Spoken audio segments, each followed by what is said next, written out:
Nah, saudara, nama saya Philip Triatna. Saya datang dengan istri saya, ya namanya Julie Tane, boleh menatap ke ya, dia seorang kartunis, ya, dia seorang pelukis, ya. Nah, kami berdua banyak membuat alat edukasi permainan. Jadi kami games creator, ya. Nama saya, ada yang tahu nggak teman-teman? Kalau nama Philip itu artinya apa? Pada takut salah, takut menyinggung. Lampu ya, terang terus gitu ya. Arti dari nama saya yang pertama tangguh. Ya, jadi kalau hari-hari misalnya ketika saya menghadapi masalah, tantangan, saya diingatkan nama saya, teman-teman, saudara. Ya, waktu saya ngaca, wah, nama kamu tangguh, ya. Jadi gak boleh menyerah, ya, harus maju terus. Ya, percaya sama janji Tuhan, ya. Nah, itu yang pertama. Yang kedua, arti dari nama saya itu pencinta kuda. Ya, nanti teman-teman bisa lihat di Google ya, pencinta kuda. Nah, saya menikah sama istri saya, dia seorang pelukis. Ya, dia paling jago ngelukis kuda. Ah, ya. Jadi gak ada yang kebetulan dalam hidup ini, ya.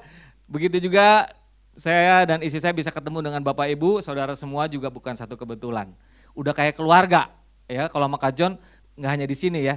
Kita sering keluar kota bareng ya. Ya, ngopi bareng, makan bareng.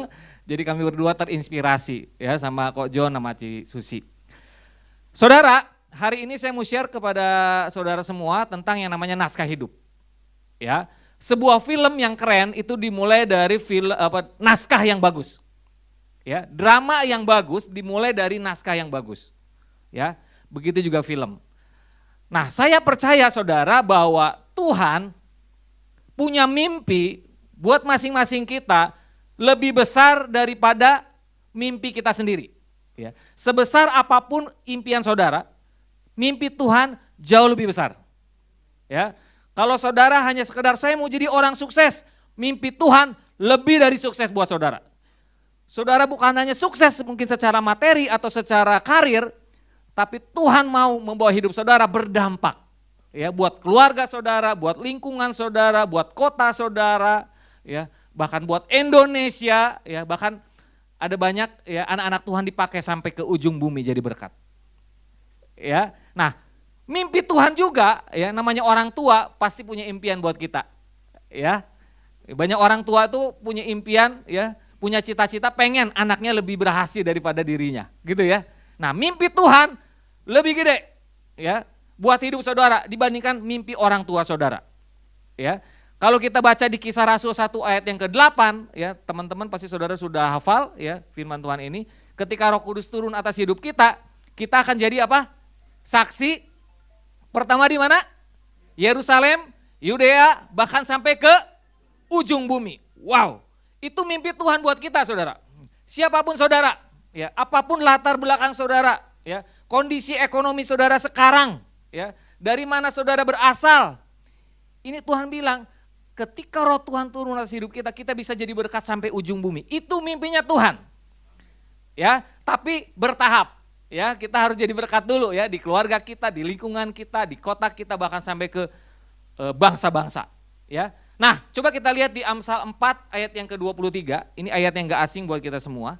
Ya, kita sering baca.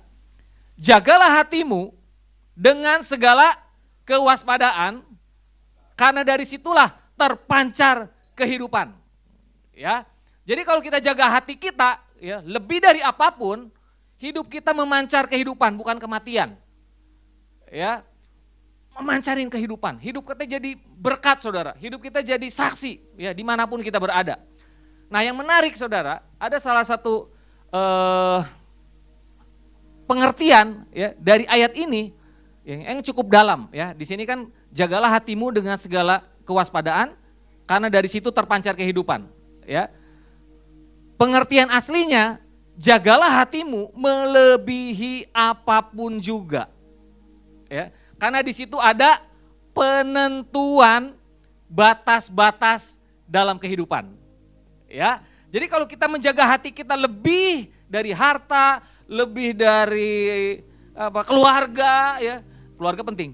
Ya, tapi kalau kita jaga hati lebih dari apa yang kita miliki, saudara, firman Tuhan bilang hidup kita memancar kehidupan. Ya, batas-batas hidup kita akan semakin diperluas. Mau saudara hidupnya dampaknya menjadi semakin luas dari hari ke hari? Amin ya. Ya. Jaga hati ya. Nah, ini sangat menentukan ya. Saya itu lahir dari satu keluarga yang susah ya. Saya anak ke-8 ya dari 11. Ya. Ya, waktu saya lahir itu kondisi ekonomi orang tua saya udah dalam kondisi apa ya? Di titik terendah. Ya, makan aja pas-pasan. Ya, kita nggak kelaparan tapi pas-pasan, ya. Dari punya pabrik beras sampai habis. Ya, sampai harus kadang-kadang ngutang beberapa liter beras ke warung tetangga. Ya. Bayangin punya 2 pabrik beras bangkrut, ya, hilang pabrik, hilang rumah, ya, sampai harus ngutang kadang-kadang ke warung tetangga beberapa liter beras, ya. Nah, itu kondisi kami, ya. Saya ingat waktu saya masih kecil, ya. Saya tinggal di dalam satu kamar itu isinya 9 orang.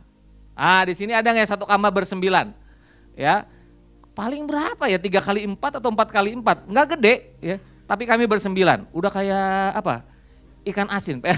Gitu ya. Ya. Itu masa kecil kami, ya. Nah, saya ingat dulu waktu kecil kalau beli 1 porsi bakso itu buat satu keluarga. Ya, bukan buat sendirian. Ya, sekarang aku lihat kadang-kadang ngelihat anak remaja makan bakso gitu. Ya sendiri ya, 1 porsi buat dia ya. Kadang nambah. Ya, bisa 2 porsi gitu ya. Nah, kami 1 porsi 1 keluarga. Ya, saya ingat waktu saya kecil di kota Cianjur itu ada restoran sederhana, kita beli 1 porsi bakso itu isinya 10. Ya. Jadi masing-masing anak dapat 1. Ya, 1 bakso, udah bersukacita. Seneng banget, mewah tuh buat kami, ya. Kalau makan 1 bakso itu, yang penting nasinya panas, ya, diguyur pakai kuah bakso. Sukacita melimpah, Saudara. Nah, itu masa kecil, ya. Nah, seingat saya, orang tua saya itu nggak pernah kasih 1 mainan pun buat saya. Ya. Tapi kami jadi kreatif. Kami bisa buat mainan dari benda-benda yang ada di sekitar. Ya, lihat kardus bisa dibikin mobil-mobilan. Ya, biji itu apa alpukat, ya, bisa jadi peluru untuk tembak-tembakan. Wah, jadi semua benda yang ada di sekitar yang kami lihat bisa jadi mainan. Ya. Nah, dari situ saya belajar ternyata masa sulit sebetulnya salah satu cara Tuhan untuk menggali kreativitas. Ya, salah satu cara Tuhan untuk menggali potensi yang ada di dalam kita. Ya, jadi kalau hari ini kita punya tantangan, punya masalah, ya, jangan kecil hati, ya. Itu cara Tuhan untuk beresin hati kita, ya. Karena ketika hati kita beres, potensi yang dari Tuhan akan muncul keluar dari dalam, keluar, Saudara. Amin. Ya. Nah, saya punya impian, Saudara, ya. Supaya ketika kita semua yang ada di sini menjaga hati kita, impact hidup kita makin luas dari hari ke hari. Tadi firman Tuhan bilang, jagalah hatimu dengan segala kewaspadaan karena dari situ terpancar kehidupan. Ya, bukan memancarkan kematian, tapi kehidupan. Ya, kemanapun kita melangkah, ada tempat-tempat yang mungkin udah gelap, udah mati jadi hidup. Ya, tempat pekerjaan yang udah kayaknya udah nggak semangat, ada kita jadi antusias, suasana berubah. Ya, nah itu yang Tuhan mau, Saudara. Ya, nah saya punya harapan ya, ketika hidup kita menjadi seperti Amsal 4 ayat 23 ini, kalau suatu hari hidup kita ya dibikin film dan penontonnya cuma 1 orang, yaitu Tuhan Yesus akan bangga ya melihat, wah kayak gini nih ya maksud aku menciptakan dia. Ya, mungkin penontonnya 1 orang cuma Tuhan, tapi Tuhan akan terharu.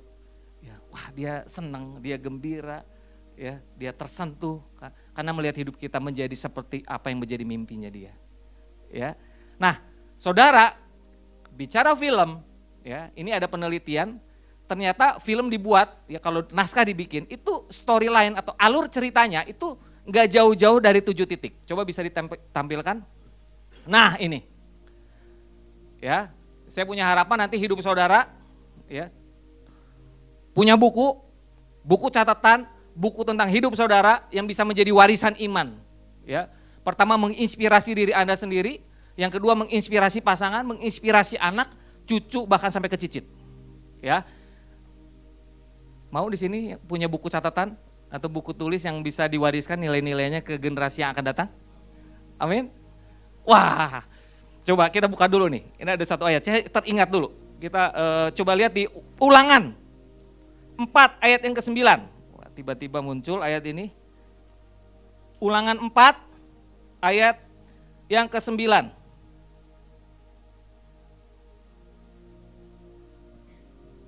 Tetapi, wah menarik, waspadalah dan berhati-hatilah supaya jangan engkau melupakan hal-hal yang dilihat oleh matamu sendiri itu. Dan supaya jangan semuanya itu hilang dari ingatanmu seumur hidupmu. Beritahukanlah kepada anak-anakmu dan kepada cucu cicitmu semuanya itu. Ya, kalau kita nggak catat nggak mungkin bisa ingat semuanya. Setuju, saudara? Ya, jadi saya mendorong perjalanan kisah hidup saudara bersama dengan Tuhan dibikin buku catatan, supaya nanti minimal pertama menginspirasi diri kita, pasangan baca menginspirasi dia, pasangan kita, anak-anak kita lihat perjalanan hidup kita bersama Tuhan, dan suatu hari cucu cicit baca perjalanan hidup kita bersama dengan Tuhan. Karena kalau kita nggak catat, lupa, percayalah.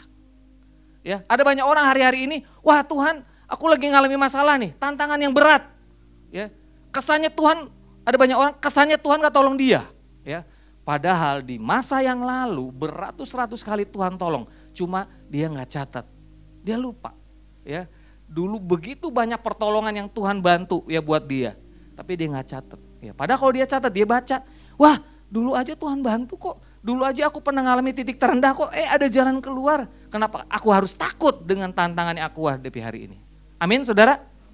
Ya, jadi saya mendorong ya suatu hari hidup saudara kalau dibikin film Tuhan Yesus yang mungkin satu pribadi yang menjadi penontonnya, dia akan bangga, dia bersuka cita. Ya, oke, kita kembali ke 7 titik. Ya, nah, ini bicara film ya. Ini saya punya mimpi nanti suatu hari cerita hidup saudara jadi seperti film. Karakter utama, ya itu titik pertama. Ya, sebuah film dimulai dari karakter utama. Ya, kita nonton Spider-Man, kita nonton Batman, Rocky, petinju, ya semua punya karakter yang kuat. Ya, kalau film nggak punya karakter yang kuat, nggak seru. Ya, sedikit yang mau nonton. Ya, karakter semakin kuat, semakin banyak ya orang-orang mau nonton. Ya, nah saya percaya saudara, setiap saudara dan saya adalah karakter utama dalam hidup. Siapapun saudara. Saudara dan saya pemeran utama. Amin. Ya, masih banyak yang ragu nih. Setiap saudara adalah pemeran utama dalam hidup. Yes, ya. Bukan figuran. Kalau kata isi saya, figuran tuh baru muncul, kesenggol, mati dia. Muncul sebentar. Ya, kadang-kadang cuma beberapa detik. Ya, ada pemain figuran itu cuma lari-lari ke sono kemari ke sono. Kita juga nggak tahu ini siapa sih sebenarnya ya. Ya, udah tiba-tiba hilang. Nah, kita tuh bukan pemain figuran saudara, kita pemeran utama. Tuhan punya mimpi buat kita. Tuhan udah kasih potensi yang luar biasa di dalam kita yang kita harus keluarkan. Ya, sehingga hidup kita berdampak. Ya, buat keluarga, buat lingkungan, buat kota, buat bangsa. Ya. Nah, pastikan setiap saudara menemukan potensi yang Tuhan taruh, apapun itu. Ya, potensi unik. Ya, film kalau karakter utamanya makin unik ya makin seru. Ya, nah, saudara ingat-ingat Tuhan tuh taruh potensi apa ya dalam diri saya? Ya, masing-masing. Lihat, Tuhan kasih apa ya? Jago masak. Gara-gara jago masak bisa jadi berkat buat banyak orang, saudara. Ya, kita bisa bikin makanan enak, ditambah kita punya nilai-nilai yang berbeda. Misalkan, aku tiap ngejual 100 nasi uduk, aku mau sumbangin 10 nasi uduk buat orang-orang yang membutuhkan. Itu kan lebih dari sukses. Dia bikin makanan yang enak dan dia punya nilai-nilai yang dia sebarkan ke masyarakat. Beda. Ya, saya pernah baca satu merek sepatu, ya. Satu sepatu terjual, satu sepatu disumbangkan buat anak-anak yang nggak punya sepatu di Afrika dan di Amerika Latin. Beda cara bisnisnya. Ya, dia bikin sepatu yang keren, tapi mikirin dampak juga gitu. Ya, nah saudara cari tahu, ya Tuhan kasih apa, potensi apa dalam hidup saudara. Ya. Julie jagonya cuma gambar, tapi yang satu itu dimaksimalin, jadi board game, jadi card game, bisa jadi video animasi, jadi komik, ya, jadi boneka 4-in-1, dibawa kemana-mana sama Ibu Iriana Jokowi, Ibu Presiden kita. Itu gara-gara desainnya Julie gitu. Ya. Jadi teman-teman cari tahu, ya, potensi, ya, yang Tuhan taruh dalam hidup saudara apa. Ya. Saya suka main, ya, banyak main kok John. Ya. Apalagi saya sekolah berhenti sampai, jadi saya lulus 3 SMP nggak bisa lanjut ke SMA. Aneh loh, padahal dari 11, ya, itu adik saya ada yang sekolahin loh. Om saya, tante saya, jadi 2 adik saya kuliah. Di Unpar 1, di Setiap Bandung 1. Kakak saya minimal SMA. Ya, 1 adik saya yang cewek cuma SEMEA. Dari 11 cuma saya yang SMP. Ya, padahal waktu saya berhenti sekolah udah cinta Tuhan. Saya umur 13 lahir baru, 3 tahun kemudian berhenti sekolah. Padahal selama 3 tahun itu kemana-mana bersaksi tentang kebaikan Tuhan. Kira-kira apa kata dunia? Ya, lu cerita tentang Tuhan hebat, tapi tiba-tiba butuh sekolah. Ya, untung firman Tuhan yang saya baca, yang saya renungkan siang dan malam, itu menjaga. Saya lihat hidup Paulus, saya lihat hidup Yusuf, saya lihat hidup Daud. Wah, mereka nggak melewati masa-masa yang mudah, tapi tetap percaya sama janji Tuhan. Sehingga ya, apa yang menjadi janji Tuhan jadi kenyataan dalam hidup dia. Ya, itu yang menguatkan saudara. Ya, jadi pastikan ya saudara menemukan ya, potensi yang sudah Tuhan taruh dalam hidup saudara. Ya, cari tahu. Ya, kalau nggak tahu, proaktif bergerak. Ya, ada orang, saya kan nggak bisa seperti Kak Juli, saya nggak bisa seperti Bu Juli, dia udah tahu dari balita, dia suka gambar. Kalau saya apa ya, banyak nyoba, ya, aku nggak pernah tahu nih bakatku apa, ya udah ikut kursus masak, gitu kan, cobain, ya, cobain masak, bikin orang happy nggak atau enggak, ya kalau bikin orang happy berarti lulus ya, kita ikut kursus, jangan-jangan Tuhan kasih bakat masak nih, gitu ya. Kalau nggak cocok, coba yang lain, ya. Ngejahit ketika tadi pagi ya, ngelukis, ikut kursus apa? IT anak-anak muda, wah jadi sutradara, bikin apa, skenario apalah ya, film dan sebagainya. Ya. Ada banyak sekarang, ya kita bisa cari tahu saudara. Jadi kita proaktif cari tahu.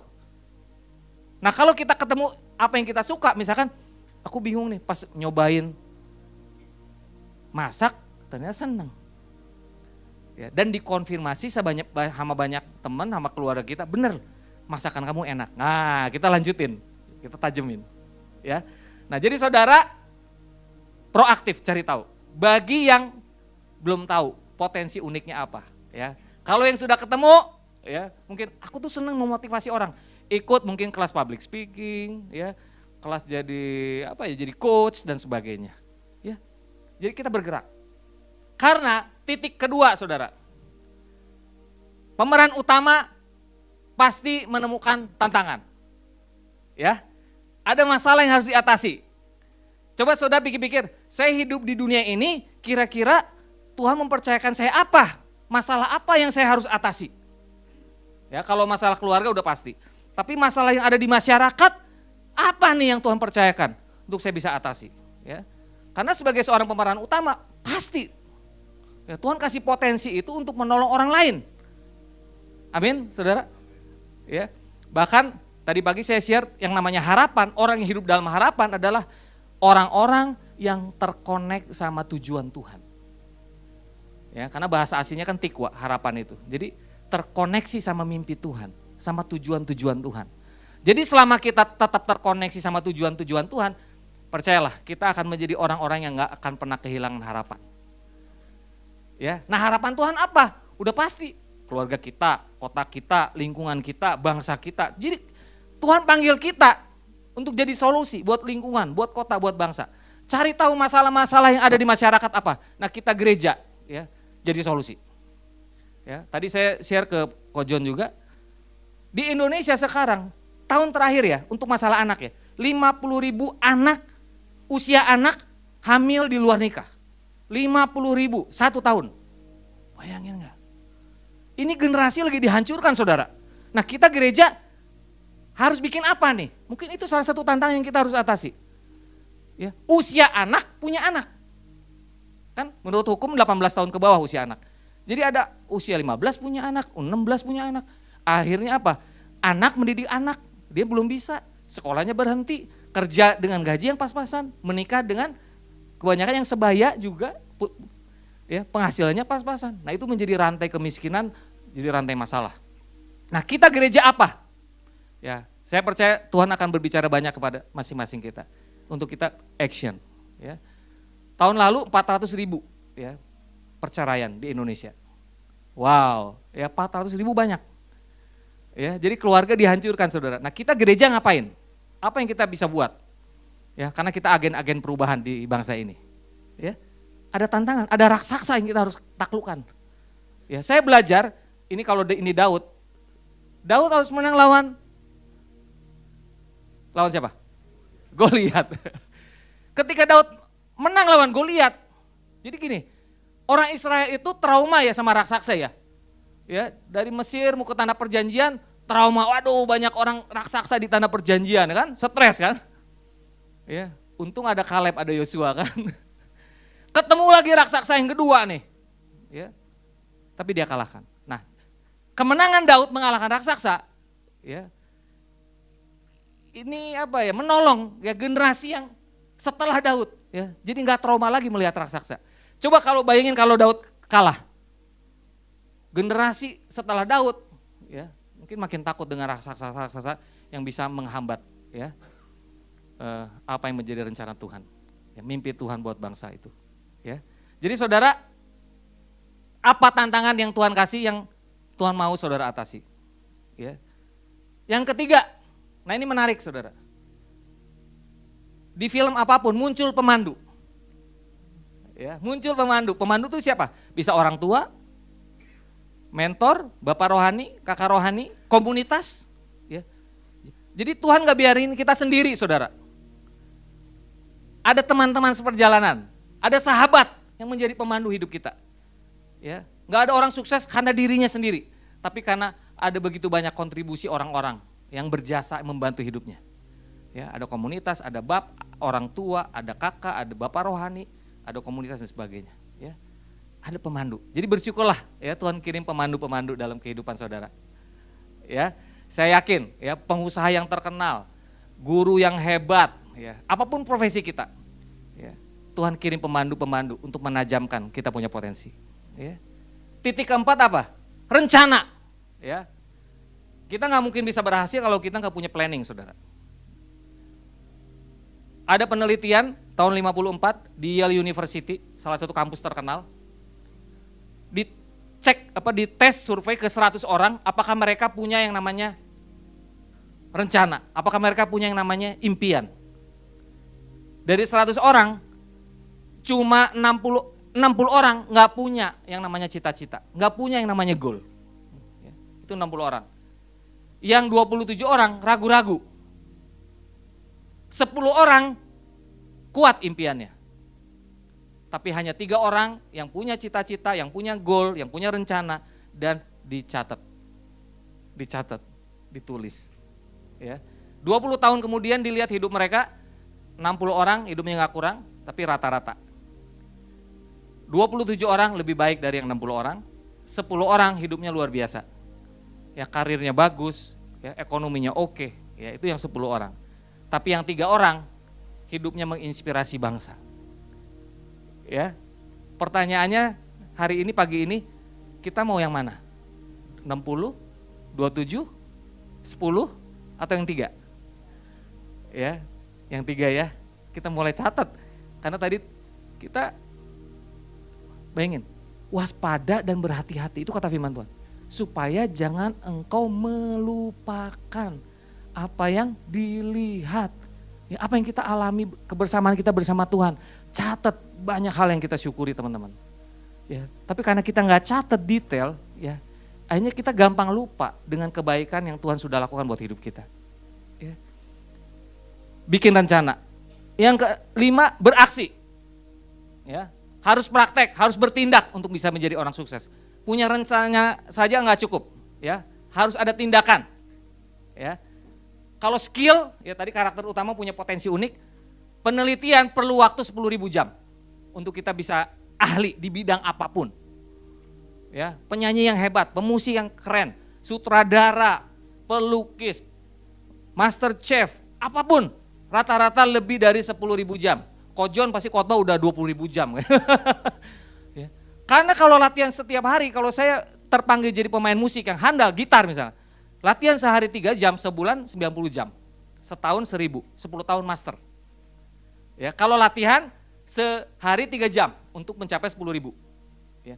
Jadi saudara, banyak orang gagal bukan dia nggak bisa, tapi belum 10.000 jam dia melatihan. Ya, udah tahu bakatnya di bidang masak, dia nggak bersegera 10.000 jam, akhirnya gagal. Ya, belum berhenti, dia keburu berhenti sebelum jadi master. Ya, jadi saudara, apapun bidang saudara yang Tuhan kasih, potensi apapun yang Tuhan kasih, cepat-cepat 10.000 jam. Ya, kita punya pemain piano Joy Alexander, orang di Amerika, orang Indonesia yang dapat Grammy, ya, nominasi Grammy, umur 12 tahun. Ya, masuk nominasi pemain piano terbaik di dunia, umur 12. Tapi latihannya kan dari umur 3. Sehari hampir 5 jam. Jadi walaupun 12 tahun, dia udah 10.000 jam lebih. Nah, ada banyak orang sekarang usia 50 belum pernah mengasah potensinya sampai 10.000 jam. Ada yang udah 60 tahun belum pernah mengasah potensinya sampai 10.000 jam. Ya. Jadi berapapun usia saudara, cepat-cepat 10.000 jam. Ya. Saya punya mertua, usia 65, baru belajar kaligrafi. 10 tahun kemudian rekor muri. Ya. Usia 75. 5 tahun kemudian dari rekor muri, rekor dunia di usia 80. Mulai di usia 65. Tapi tiap hari lebih dari 5 jam. Ya, lebih rajin dibandingkan gurunya. Lebih rajin dibandingkan pelatihnya. Ya, makanya mendunia. Ya, jadi saudara segera beraksi. Nah, kalau kita beraksi gagal, ada banyak penyebab. Mungkin kita gagal karena kita tidak melakukan apa yang sudah direncanakan. Ya, suruh melakukan A, dia nggak ngapa-ngapain. Itu pertama gagal. Yang kedua, separuh hati ya. Dia udah punya planning, tapi dia kerjakannya cuma separuh hati. Ya, nggak maksimal seperti yang dia bikin goalnya. Nggak 100%, mungkin 50%. Gagal juga. Ada juga yang kerja keras, dia beraksi, ya, tapi nggak sesuai apa yang menjadi rencananya. Goalnya apa, rencananya apa, ngerjainnya apa. Tetap sibuk sih, tetap kerja keras gitu, berdarah-darah sih, ya, tapi nggak sesuai rencana. Ya, itu juga bisa gagal. Ya. Tapi kalaupun gagal, nggak jadi masalah, kita bisa bangkit. Ya, karena gagal itu nggak fatal, saudara. Ya, gagal bangkit yang fatal. Ya, gagal nggak fatal, gagal bangkit yang fatal. Bangkit lagi. Ya, nggak ada seorang atlet hebat, ya, pemain bulu tangkis yang terbaik di dunia nggak pernah kalah. Ya, tim sepak bola yang paling hebat, Argentina kemarin juara dunia, itu juga sering kalah. Brazil pemain bola yang hebat sering kalah juga. Ya, Mike Tyson gitu hebat, KO juga dia. Ya, jadi siapapun kita ngalamin gagal nggak apa-apa, yang penting bangkit. Ya, lihat firman Tuhan, janji firman Tuhan, pegang saudara. Ya, supaya kita bisa jadi seperti Paulus. Dia bilang, aku dalam segala hal aku ditindas, tapi tidak terjepit. Aku habis akal, tapi tidak putus asa.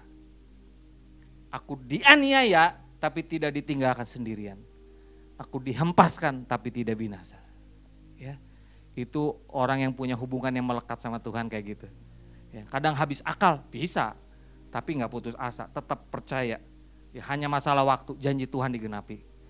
Sabar, tetap bertekun, tetap menabur di saat-saat yang paling kering sekalipun. Ya, tetap menabur di saat-saat yang paling berat.